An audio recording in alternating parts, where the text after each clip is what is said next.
I have a cartoon that I can't find. It's in a file. I should learn to never put things in files because I can never find them. If I put them in piles, then I might have a chance. I have lots of piles, too. Anyway, the cartoon is simple to describe and imagine. There's a man talking to his son. The man is taller, his son is like this. And the caption is very simple. It says, "Shut up," my father explained. Yeah, and that maybe isn't amusing to some people. It may be traumatic, but I laugh at that every time. "Shut up," my father explained. That fathers can become impatient. Some fathers are generally impatient. Mothers can lose patience, even on Mother's Day, even when they're being treated to certain things. The details of our lives, the things that we do and think we have to do to create life, we can lose ourselves in those details, and our relationships can get lost and chewed up in those things. "Shut up," my father explained, is an example of that very thing. The text today speaks to that in a way. Jesus and his friends, as he calls them, are in the upper room. They've been there for some time. We've been with them for a couple weeks at least in the upper room. In John's Gospel, there are 5 chapters that happen in that upper room at that Last Supper table. Jesus is giving them final instructions before he leaves them. And given all that he has said to them, it's a lot to take in and remember. And that may be in part why in the chapter prior, Jesus says to them, "Don't be anxious or upset. You won't be alone. The Spirit will come to you and not only empower you, but remind you of all the things that I've told you. Will help you remember these things. So you don't have to write it all down. You have to worry about it. It's not going to be on the test or anything like that." Now, that's not a strategy for school or biology or math. The Spirit will not come and remind you of all the things that you didn't study for in terms of biology. That's a biblical thing, and that's Jesus' thing. Anyway, if we think that this life is about the details, if we forget that there is life that isn't just the details, Jesus comes in this text and sort of reframes things for us and for his own people who can get lost in the details, in following the laws and checking the things off. He says that's not what it's about. It is about abiding in the love that is God. It's about dwelling in this love that I try to illustrate for you. It's living into this love that is all-encompassing and all-permeating. And if we live into that, then the details will follow in good fashion and order. So, in that spirit, I want to suggest something for this text today. Sometimes it may seem to you, it does to me, that John or Jesus is sort of talking or writing in circles. Does it ever feel like that? I think that's intentional. It's not always linear. It's not always the Western linear model of writing. Sometimes it's almost a spiral. And so when it strikes you that way, then go with that and try to find what's at the center of the spiral and see what flows out from there. What do you think would be at the center of this particular text? What would be the essential part? How about, "This is my commandment, that you love one another as I have loved you." We've heard that before, and we take that as, okay, we're commanded to love. Jesus commands his followers to love. Okay, how does that sit with you? To command to love others, I mean, okay, but is there a better approach? I mean, when you command children to do something, what do you get often? The opposite. And we can be that way. Maybe that's not exactly what's meant here. Now, this is an interpretation that came to me this week, and it may not be a good one, it may not be the right one, but it's where I'm at this week. One of the commentators I read said that in that statement, this is my commandment, that you love one another as I've loved you. The word that in Greek is the word ina. And rather than being translated as that, it would be better translated as in order that. So what Jesus says here is, this is my commandment. This is my calling, in order that you might love each other. And then, what does he say? There is no greater love than this, than to lay down your life for your friends, which is exactly what he does. So, could it be that we're not commanded to love, but that what Jesus is saying is, this is my calling. This is what God is calling me to do. It is to lay down my life, and for him it is literally something that he does. For others it might be something that we do in other ways. This is my commandment, to lay down my life, in order that you might know what it is to love and be loved, and then find your own calling into that way of living, that life-giving love. Does that make sense at all of this? Does that translate it better and make it more useful, more compelling? For me, it does. And then you can say, well, okay, fine, so what? So what? Why does he say that? What difference does that make? Well, we're called, this is his calling, this is what he does. Well, what then spirals out from that? He says, I say these things to you so that what? My joy may be in you, and your joy may be complete, whole, full, that you may be joyful. Now, that sounds good too. Where are we? Where is this text set? It's in the upper room. This is sort of, Jesus has just had his last meal on death row. And tomorrow he will be executed. And so, it's the weirdest thing, is it not, to be talking about this complete joy that I have that I want to share with you as he's about to die. What's going on there? Well, remember, we're with John in his gospel, 60 years after Jesus' life, and in John's gospel, Jesus is in charge. He calls the shots. He determines. He lays down his life so that he can take it up again. It is his thing to do. And in John's gospel, Jesus and God are one. Jesus is God in the flesh. And what happens after the resurrection, he says, is that the Spirit will come and gather Jesus' followers into that oneness. So what's he saying? Not only that this is not all there is, but that this deeper life, this life lived in love that is giving of oneself, there is joy in that unlike anything we're experiencing right now. Something that goes even beyond death, that death itself cannot ultimately touch. That's pretty powerful. Do we trust that? Do we believe that? We say we do, I think. But do we? And what does that then look like? What does that feel like? Lila is born into this dirt poor family that can't care for her and don't have sort of the energy to do it anyway. They are that poor.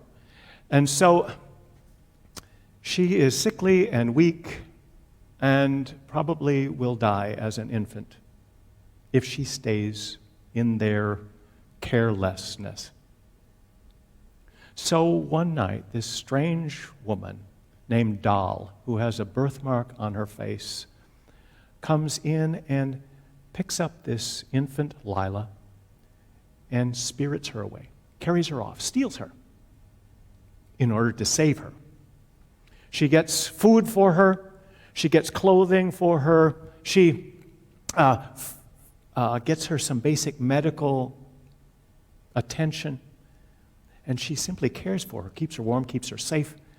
And helps her grow and get strong and survive and thrive. And so Lila becomes Dahl's daughter because of circumstances and becomes very attached to her.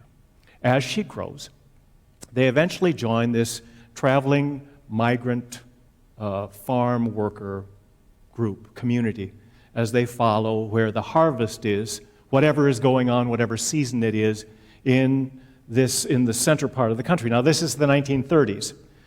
And so it's a poverty existence. It's a hand-to-mouth existence. They go to harvest wherever labor is needed, and they're often paid just in a portion of whatever it is that they're gathering in. Sometimes that's what they eat. Sometimes that's what they can barter for something else. Their diet is very meager, very simple, and it is day-to-day. It is a survival sort of existence.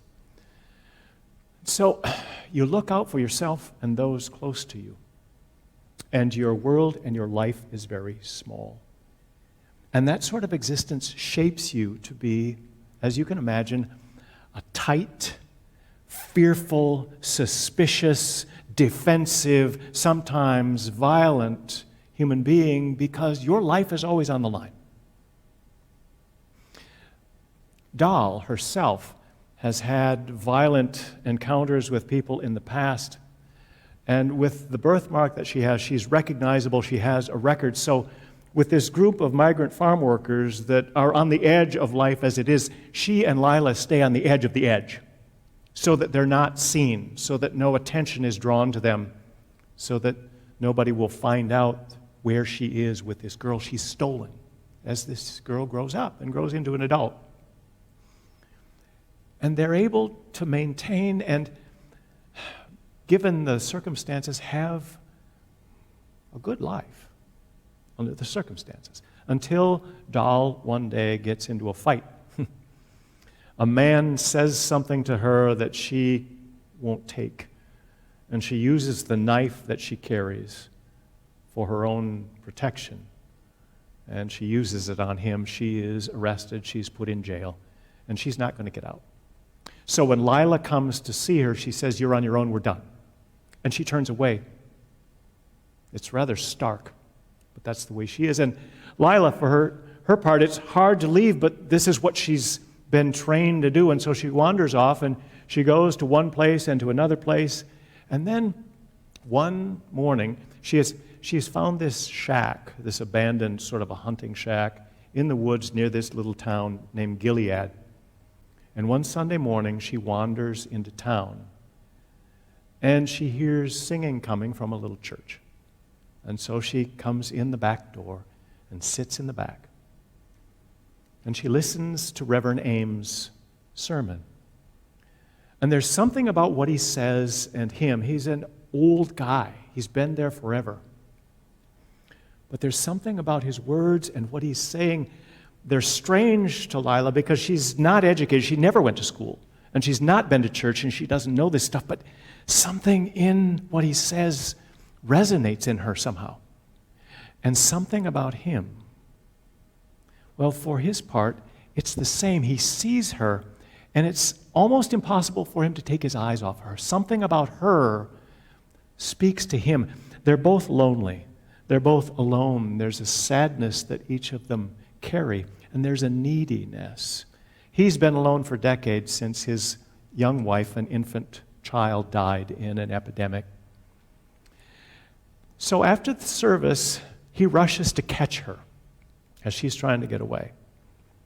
And he wonders if he can help her or if the church can help her, because obviously she needs things.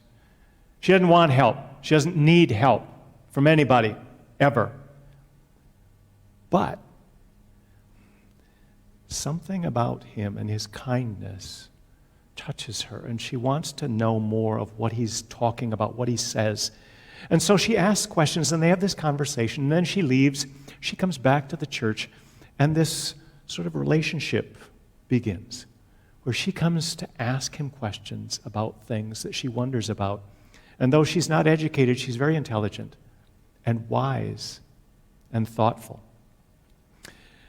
Well, one thing leads to another, And as they walk and talk, at one point, they sort of decide, well, maybe we should get married. Since we're spending so much time together, we might as well be married. Well, he's probably 40 years older than she is.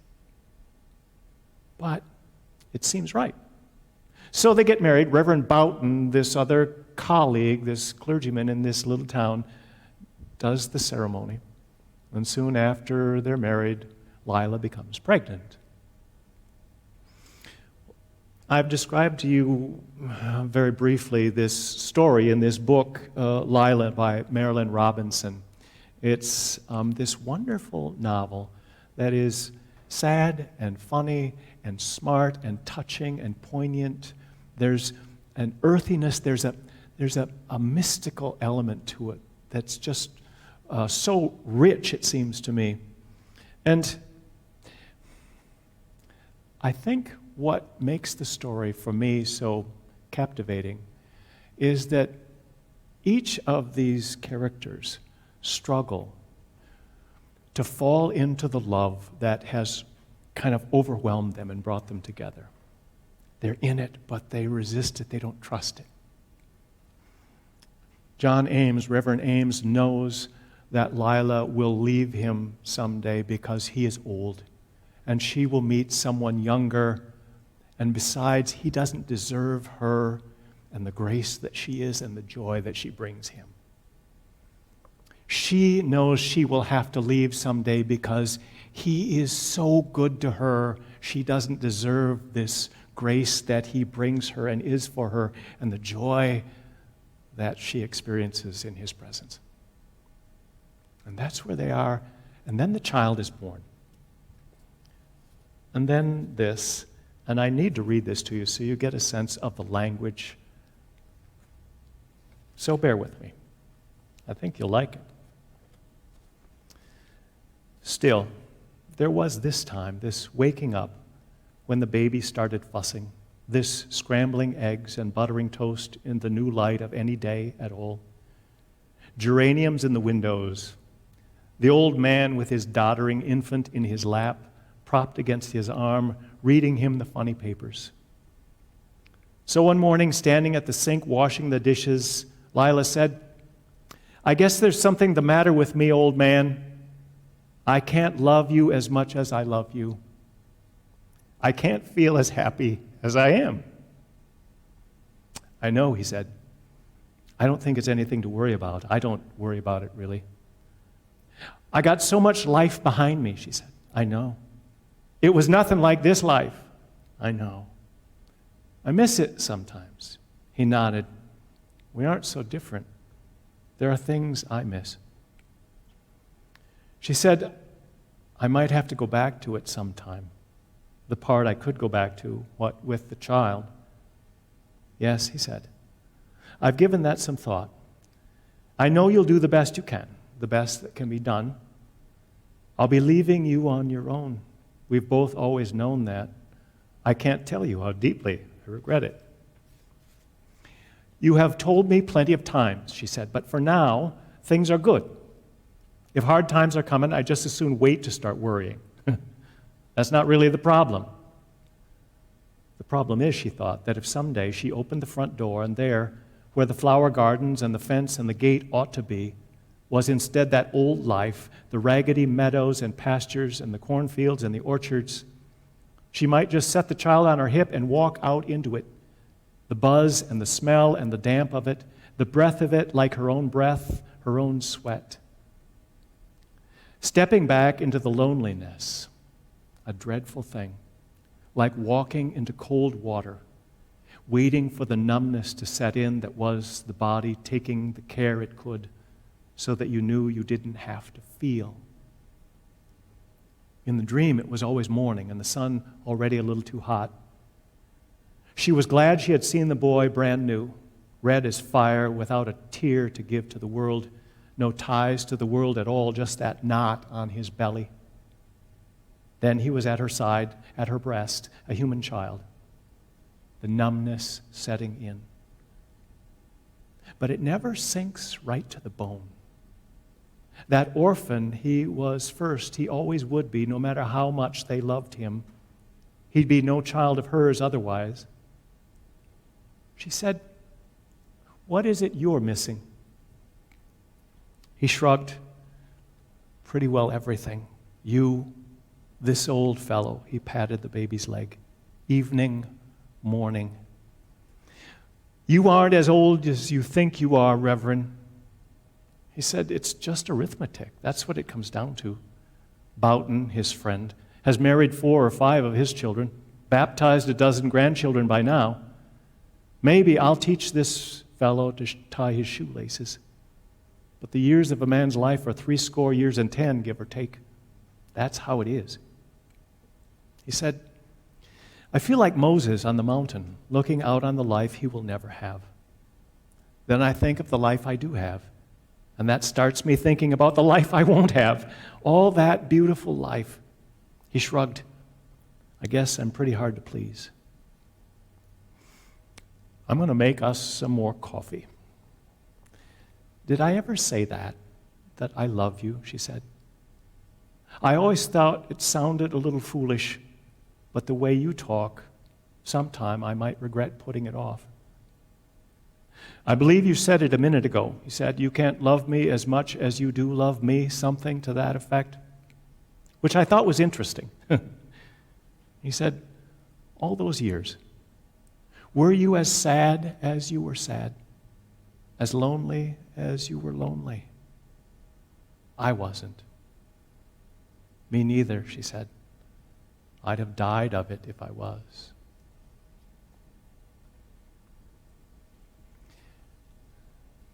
"Me neither. I'd have died of it if I was." If I allow in, receive what truly is given to me in this moment, I would have to lay down this small life that I cling to in order for that larger life to come into fullness. They both feel that. They know it. They're in it. The grace that has wrapped itself around them that they're trying to live into but can't quite give themselves to. This is my command. This is what I'm called to do, to lay down my life for my friends so that you, my friends, will know what it is to love and be loved, so that you will love as I have loved you.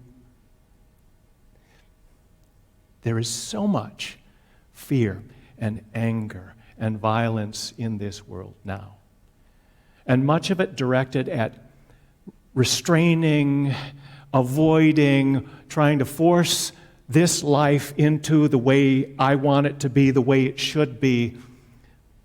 But to know in some way, to acknowledge, to trust that this isn't all there is.